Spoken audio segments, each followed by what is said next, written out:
வசனத்தை வாசிங்க. 1 சாமுவேலின் புஸ்தகம் 13ஆம் அதிகாரத்தை எடுத்துக்கொள்ளுங்கள். 1 சாமுவேல் 13ஆம் அதிகாரம் 11வது வசனத்தை வாசிக்கலாமா?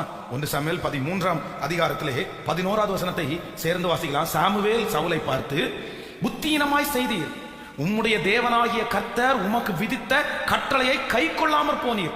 மற்றபடி கர்த்தர் இஸ்ரவேலின் மேல் உம்முடைய ராஜ்யபாரத்தை என்றென்றைக்கும் ஸ்திரப்படுத்துவார். நீங்க 11வது வசனத்தை வாசிக்கலாம். 10ல இருந்து வாசிக்கலாம். அவன் சர்வாங்க தகன பலியிட்டு முடிக்கிற போது இதோ சாமுவேல் வந்தான். சவுல் அவனை சந்தித்து வந்தனம் செய்து அவனுக்கு எதிர்கொண்டு போனான். நீர் செய்தது என்ன என்று சாமுவேல் கேட்டதற்கு, சவுல் ஜனங்கள் என்னை விட்டு சிதறி போகிறதையும் குறித்த நாட்களின் திட்டத்திலே நீ வராததையும் பெலிஸ்தியர் மிக்மாசிலே கூடியிருக்கிறதையும் நான் கண்டபடியால். போதும், என்ன எல்லாரும் கவனிங்க. இப்ப சவுல் வந்து என்ன பண்றாருன்னா, சாமுவேல் செலுத்த வேண்டிய பலியை அவர் செலுத்தி முடிக்கிறாரு. சாமுவேல் சொல்றாரு, நான் போறேன், 7 நாள் வரைக்கும் நீ காத்திருப்பா, 7 days நான் வருவேன், பலி நான் செலுத்துவேன், நீ அது வரைக்கும் வெயிட் பண்ணு. இப்போ சாமுவேலை எதிர்பார்த்து சவுலுக்கு ரொம்ப டைம் ஆயிருச்சு. அதனால அவன் பலி செலுத்துறான். அவன் பலி செலுத்தி முடிச்ச உடனே யார் வந்தா? சாமுவேல் வந்துட்டாரு. இப்ப சாமுவேல் கேட்கிறாரு, நீ செய்யறது என்ன? என்னப்பா பண்ற? ஒரு ஆசாரியன் செய்ய வேண்டியதை ஒரு ராஜா செய்யலாமா? உடனே சவுல் என்ன பதில் சொல்றான் அப்படின்னா, நான் துணிஞ்சு இந்த பலியை செலுத்துறதுக்கு ஒரு காரணம் இருக்குது.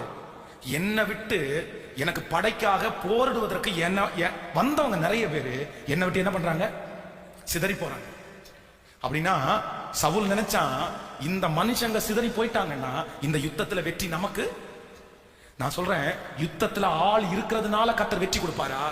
ஆள் இருக்கிறதுனால வெற்றி கிடைக்குமா? கர்த்தர் வெற்றி கொடுப்பாரா? சத்தமா சொல்லுங்க, முழு பலத்தோட சொல்லுங்க. கர்த்தர் சிறியவனை கொண்டாகிலும் பெரியவனை கொண்டாகிலும் அற்புதம் செய்வது கர்த்தருக்கு. கொஞ்சம் பேரை கொண்டாகிலும் அநேகம் பேரை கொண்டாகிலும் ரட்சிப்பதற்கு கர்த்தருக்கு. சொல்லுங்க, கர்த்தருக்கு லேசான காரியம், கர்த்தருக்கு லேசான காரியம். எத்தனையோ பரிசுத்தவான்களை ஆண்டவர், நிறைய பேர் அதிகமா இருக்காங்க, கொஞ்சம் பேரை கம்மி பண்ணுங்கன்னு தான் கர்த்தர் சொன்னாரு. கர்த்தருக்கு முடியும். ஆனா இந்த சவுல் என்ன நினைச்சாருன்னா, மனுஷங்களையே பார்த்தாரு. அவன் இல்லைன்னா, இவன் இல்லைன்னா. இந்த ஜபத்துல இருக்கிற எல்லா தேவனுடைய பிள்ளைகள், நீங்க மனுஷனுக்காக, மனுஷன் இல்லைன்னா இது நடக்காது அப்படின்னு நினைக்காதீங்க. கர்த்தர் இல்லைன்னா தான் இது நடக்காது. ஆமேன்னு சொல்லுங்க. எனக்கு ஒரு கண்ணு தேவை, எனக்கு ஒரு கண்கள் வேணும்.